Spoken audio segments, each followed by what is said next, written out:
ನೀವು ಪ್ರತಿ ವರ್ಷ ಏನು ಮಾಡ್ತಿರಿದ್ರು ಅದೇ ರೀತಿಯಾಗಿ ಟ್ಯಾಕ್ಸ್ ನಾವೀಗಾಗಲೇ ಟ್ಯಾಕ್ಸ್ ಕಟ್ಟಲಿಕ್ಕೆ ನಾವು ನಗರದಲ್ಲಿ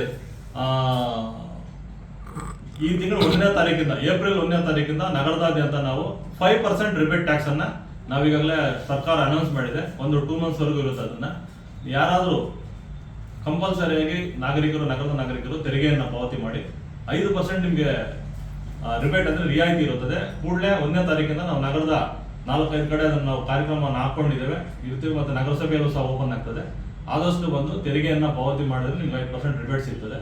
ಸೊ ಈ ಸೌಲಭ್ಯನ ಎಲ್ಲ ನಗರದ ನಾಗರಿಕರು ಬಳಸ್ಕೋಬೇಕು. ವಾಟರ್ಗೆ ಮತ್ತು SESಗೆ ಮಾತ್ರ ಇರ್ತದೆ. ನಮ್ಮ ಆಫೀಸಲ್ಲೂ ಸಹ ಮಾನ್ಯ ಜಿಲ್ಲಾ ಉಸ್ತುವಾರಿ ಸಚಿವರು ಮತ್ತು ಸ್ಥಳೀಯ ಶಾಸಕರಾದ ಡಾಕ್ಟರ್ ಎಂ. ಸುಧಾಕರ್ ಸಾಹೇಬ್ರ ಒಂದು ನಿರ್ದೇಶನದಂತೆ ಹಾಗೂ ಮಾನ್ಯ ಜಿಲ್ಲಾಧಿಕಾರಿಗಳ ಒಂದು ನಿರ್ದೇಶನದಂತೆ ಬ್ಯಾಂಕ್ ಸಹ ನಗರಸಭೆಯಲ್ಲೇ ಓಪನ್ ಮಾಡಿದ್ದೇವೆ. ಯಾರೂ ಸಹ ಬಿಸಿಲಲ್ಲಿ ನಿಂತು ಬ್ಯಾಂಕ್ಗಳು ಅಲಿಯೋ ಒಂದು ಅವಶ್ಯಕತೆ ಇಲ್ಲ. ಇಲ್ಲೇ ಸಹ ನೀವು ತೆರಿಗೆಯನ್ನು ಪಾವತಿ ಮಾಡ್ಬೋದು. ಮಾಡಿದಂತ ಇಲ್ಲೇ ಚಲನ್ ಕೊಡ್ತೇವೆ. ಇದು ಆದಷ್ಟು ಬೇಗ ಬಂದು ಇದನ್ನು ಮಾಡ್ಕೊಳ್ಳಿ. ವಿಶೇಷವಾಗಿ ನಾವು ಕಮರ್ಷಿಯಲ್ ಅಂಗಡಿಗಳನ್ನು ಈಗಾಗಲೇ ಜಿಲ್ಲಾಧಿಕಾರಿಗಳು ನಮಗೆ ನಿರ್ದೇಶನ ನೀಡಿದ್ದಾರೆ. ಅದರಂತೆ ನಾವು ಕಮರ್ಷಿಯಲ್ ಅಂಗಡಿಗಳನ್ನು ನಾವೇ ನೀವು ಏನು ಮೌಲ್ಯಮಾಪನ ಮಾಡಿ ಇಲ್ಲಿ SES ಅಲ್ಲಿ ಕಟ್ತೀರಾ ಅದನ್ನ ಕ್ರಾಸ್ ವೆರಿಫಿಕೇಶನ್ ಮಾಡ್ತೀವಿ. ಸರಿ, ಅದನ್ನು ಪ್ರೋಗ್ರಾಮ್ ಹಾಕೊಂಡಿದ್ವಿ. ಕಡಿಮೆ ತೆರಿಗೆ ಕಟ್ಟೋದಾಗ್ಲಿ, ತೆರಿಗೆಯಲ್ಲಿ ಮೋಸ ಮಾಡೋದೇನಾಗಲಿ ಕಂಡು ಬಂದ್ರೆ ದುಪ್ಪಟ್ಟು ತೆರಿಗೆ ಹಾಕ್ಲಿಕ್ಕೆ ನಗರಸಭೆಯಲ್ಲಿ ಆ ಪ್ರಕಾರ ಪ್ರಾವಿಷನ್ ಇದೆ. ಅದನ್ನು ಮಾಡ್ತೀವಿ. ಅದನ್ನ ಈಗಾಗಲೇ ನಾವು ಕೈಗೆತ್ತಿಕೊಂಡಿದ್ವಿ. ಅದೇ ರೀತಿಯಾಗಿ ದೊಡ್ಡಪೇಟೆ ರಸ್ತೆಯನ್ನು ಈಗಾಗಲೇ ನಾವು ವೈಡನಿಂಗ್ ಮಾಡಬೇಕಂತ ಈಗಾಗಲೇ ನಾವು ಅನ್ಕೊಂಡಿದ್ವಿ. ಮಾರ್ಕಿಂಗ್ ಸಹ ಆಗಿದೆ. ಶಾರ್ಟ್ಲಿ ಒಂದು 2-3 ದಿವಸಗಳಲ್ಲಿ ಅಲ್ಲಿರುವಂಥ ಸ್ಥಳೀಯರನ್ನು ಕರೀತಾ ಇದ್ದೇವೆ. ಸುಮಾರು 6 ಮೀಟರ್ ಸೆಂಟ್ರಲ್ ರಸ್ತೆಯಿಂದ ಈ ಕಡೆ 6 ಮೀಟರ್, ಆ ಕಡೆ 6 ಮೀಟರ್ ವೈಡನಿಂಗ್ ಮಾಡ್ತಾ ಇದ್ದೇವೆ. ಈಗಾಗಲೇ ಯಾರು ಬಿಲ್ಡಿಂಗ್ ಲೈಸೆನ್ಸ್ ತೆಗೆದುಕೊಂಡಿರೋದಿಲ್ಲ ಅವರು ಸಹ ಬಿಡಬೇಕಾಗುತ್ತೆ. ಆಮೇಲೆ ರೋಡ್ ಮಾರ್ಜಿನ್ ಏನಿದೆಯೋ ಅದ್ರ ಪ್ರಕಾರ ಬಿಡಬೇಕಾಗುತ್ತೆ.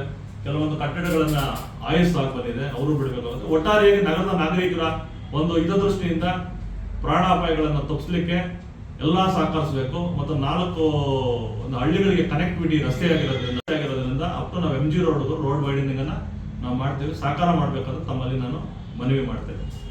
ಬೇಸಿಗೆ ಕಾಲ ಬಂದಿರೋದ್ರಿಂದ ಈಗಾಗಲೇ ಎಲ್ಲ ಬೋರ್ವೆಲ್ಗಳನ್ನ 20 ಬೋರ್ವೆಲ್ಗಳು ಎಕ್ಸ್ಟ್ರಾ ಕೊರಿಸಿದ್ದೀವಿ. ನಿನ್ನೆಯಿಂದ ಪಂಪು ಮೋಟರ್ ನಾವು ಈಗಾಗಲೇ ಚಾಲೂ ಮಾಡ್ತಾ ಇದ್ವಿ. ಈಗಾಗಲೇ ಹೇಳ್ದಂಗೆ ನೀರನ್ನು ಸಹ ನಾವು ಕೊಡ್ತೀವಿ. ಮಿತವಾಗಿ ನೀರನ್ನ ಬಳಸಿ, ಪೋಲ್ ಮಾಡಕ್ಕೆ ಹೋಗಬೇಡಿ. ನೀರನ್ನ ಮಿತವಾಗಿ ಬಳಸಿ. ಅಂತ ಏನಾರ ಸಮಸ್ಯೆ ಇದ್ರೆ ಈಗಾಗಲೇ ಕೂಡ ನಗರಸಭೆಯನ್ನ ಭೇಟಿ ಮಾಡ್ಬೋದು. ಅದೇ ರೀತಿಯಾಗಿ ಲೈಟ್ಸ್ ಕೆಲವೊಂದು ಸಮಸ್ಯೆಗಳಿದೆ ಅಂತ ಮೊನ್ನೆ ಜಿಲ್ಲಾ ಉಸ್ತುವಾರಿ ಸಚಿವರಿಗೆ ಮತ್ತು ಸ್ಥಳೀಯ ಶಾಸಕರಿಗೆ ಸುಮಾರು ಕಂಪ್ಲೇಂಟ್ಸ್ ಇರೋದ್ರಿಂದ 1,000 ಲೈಟ್ಸ್ ಅನ್ನ ಖರೀದಿ ಮಾಡಲಿಕ್ಕೆ ಈಗಾಗಲೇ ಹೇಳಿದ್ದಾರೆ. ಈಗಾಗಲೇ ಜಿಲ್ಲಾಧಿಕಾರಿಗಳು ನಿರ್ದೇಶನ ನೀಡಿದ್ದಾರೆ ಖರೀದಿ ಮಾಡಲಿಕ್ಕೆ. ವಿವಿಧ ಗ್ರಾಂಟ್ಸ್ ಅಲ್ಲಿ ನಾವು ಸುಮಾರು 1,000 ಲೈಟ್ಸ್ ಅನ್ನು ಈಗಾಗಲೇ ನಾವು ಖರೀದಿ ಮಾಡಿದ್ವಿ. 4-5 ದಿನಗಳಲ್ಲಿ ಎಲ್ಲೆಲ್ಲಿ ಲೈಟ್ಸ್ ಹಾಕ್ಬೇಕಂತ ನಿರ್ದೇಶನ ನೀಡ್ತಾರೆ ಮೊನ್ನೆ ಸಚಿವರು ಹಾಗೂ ಆಡಳಿತಾಧಿಕಾರಿಗಳು, ಜಿಲ್ಲಾಧಿಕಾರಿಗಳು. ಅದರಂತೆ ನಗರದಲ್ಲಿ ಎಲ್ಲಾ ಕಡೆನೂ ಸಹ 1,000 ಲೈಟ್ಸ್ ಅನ್ನ ನಾವು ಇನ್ಸ್ಟಾಲೇಷನ್ ಮಾಡಿದ್ವಿ. ನಾಗರಿಕರು ಗೌರವ ಕೊಟ್ಟು ಸ್ವಯಂ ಅವರೇ ಓಪನ್ ಮಾಡಿ ತೆರೆದು ಮಾಡ್ಕೊಂಡಿದ್ದಾರೆ. ಈಗಾಗಲೇ ನಾವು ಏನು MG ರೋಡ್ ಇರ್ಬೋದು, ಡಬಲ್ ರೋಡ್ ಇರ್ಬೋದು, ನಾವು ತೆರವು ಮಾಡಿದ್ವಿ. ಎಲ್ಲೂ ಸಹ ಯಾರು ಅಡ್ಡಿಪಡಿಸಿಲ್ಲ. ಈಗಾಗಲೇ ರೋಡು ಸಹ ನೀವು ಗಮನಿಸಬಹುದು, ವೈಡನಿಂಗ್ ಆಗಿದೆ. ಯುದ್ಧ ನಡೀದ್ರಿಂದ ಸ್ವಲ್ಪ ಬೆಟ್ಮಿಟ್ ಇದು ನಮ್ಗೇನು ಪೆಟ್ರೋಲಿಯಂ ಜೆಲ್ಲಿ ಅದು ಸಿಗ್ಬೇಕಾಗಿತ್ತು, ಸ್ವಲ್ಪ ಡಿಲೇ ಆಗಿದೆ. ಹಂಗಾಗಿ ಇಷ್ಟೊಂದು ಅಭಿವೃದ್ಧಿ ಸ್ಟಾರ್ಟ್ ಆಗ್ತಾ ಇತ್ತು. ಈಗಾಗಲೇ ಸ್ಟಾರ್ಟ್ ಆಗಿದೆ. ಈಗಾಗಲೇ ಆಗಿ ಎಲ್ಲ ಕಡೆ ತಾವು ಗಮನಿಸ್ತಾ ಇರ್ಬೋದು. ಮೀಡಿಯಂ ಸ್ಟಾರ್ಟ್ ಆಗಿದೆ. ಅಲ್ಲಿ ಮೇಲೆ ಹಾಕ್ಬೇಕಂತ ಕೌನಿಂಗ್ ಸ್ಲಾಬ್ಸ್ ಇರ್ಬೋದು, ಎಲ್ಲ ಸ್ಟಾರ್ಟ್ ಆಗಿದೆ. 1 ವಾರ 15 ದಿನ ಒಳಗಡೆ ಡಂಬರ್ ರಸ್ತೆಗಳು ಸಹ ಸ್ಟಾರ್ಟ್ ಆಗ್ತವೆ ಎಲ್ಲ ಕಡೆನೂ.